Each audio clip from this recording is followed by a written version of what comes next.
Un invité arrive par téléphone. Il s'appelle Éric Vanhoff, Fabien, et ce Liégeois a marié deux passions, l'écriture et son amour pour la ville de Liège. Éric a publié 2 livres chez Amazon. Bonjour Éric Vanhoff. Bonjour Fabien. Alors, pour planter le décor, dites-nous tout d'abord, où avez-vous écrit ces ouvrages ?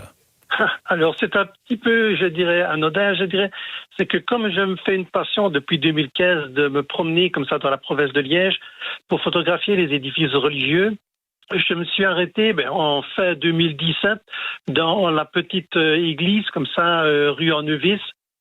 C'est l'église comme ça, Saint-Antoine et Sainte-Catherine. Et en entrant là-bas, je ne sais pas, j'ai eu un coup de foudre pour les lieux. Une sorte de déclic. Déclic, voilà. J'avais un bloc-notes avec moi. J'ai commencé à écrire les premières phrases, les premières pages, je dirais, de ce qui allait devenir le premier roman. Les souterrains de la miséricorde.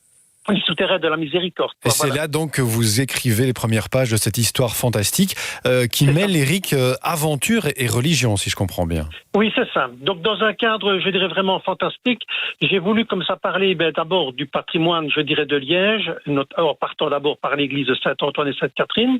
Et puis, je me suis dit, tiens, comme Liège est quand même la ville aux 116 clochers, c'est un petit peu, je dirais, dommage de ne pas, je dirais, en parler.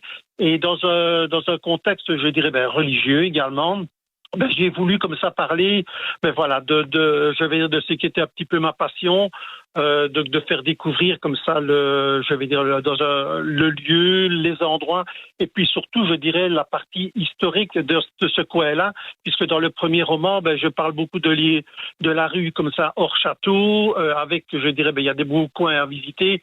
Il y a une arène, je dirais. Il y avait un lieu où il y avait qui est quand même tombé lors de la Deuxième Guerre. Il y a quand même toutes les petites impasses. Donc voilà, c'était un contact, je dirais, qui m'a donné de l'inspiration, quoi. Vous êtes un peu le Dan Brown liégeois, si je vous suis bien.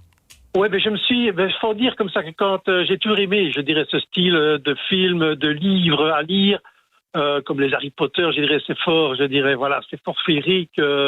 Et il y a beaucoup d'action. Et donc, j'ai voulu donner, à mon roman un petit peu ce côté-là, mais en gardant, quand même, le côté comme ça, religieux. Mais sans dévoiler toute l'histoire, Éric, donc on découvre, en fait, vous nous faites découvrir des secrets dans le sous-sol liégeois, avec un héros qui défend la cause du bien face aux forces du mal. Oui, c'est ça. Pour simplifier l'histoire, je me suis dit, d'abord, j'ai voulu trouver un personnage imaginaire. Et puis, je m'embrouillais un petit peu parce que, c'était pas toujours facile de faire parler aux personnes, etc. Et je me suis dit, pourquoi pas m'impliquer carrément dans l'histoire. Et donc, c'est, entre guillemets, mon histoire que j'écris, quoi, voilà. Merci, et le deuxième tome, de ces ouvrages, c'est le Crucifix rouge, et c'est paru, je le rappelle, sur Amazon. Et la ville de Liège, Éric, c'est la ville au combien de clochers, vous avez dit tout à l'heure ? Aux 116 clochers. 116 clochers. Et j'ai même fait un répertoire, un répertoire, je dirais, sur une grande carte de la province de Liège, on va dire comme ça, justement, comme ça, de tout ce qui existait ou tout ce qui a existé comme édifice religieux depuis la création de Liège. Je vous reposais cette question parce qu'on nous a fait une magnifique fresque avec quelques-uns de ces clochers maintenant dans la pièce juste à côté pour venir égayer notre décor.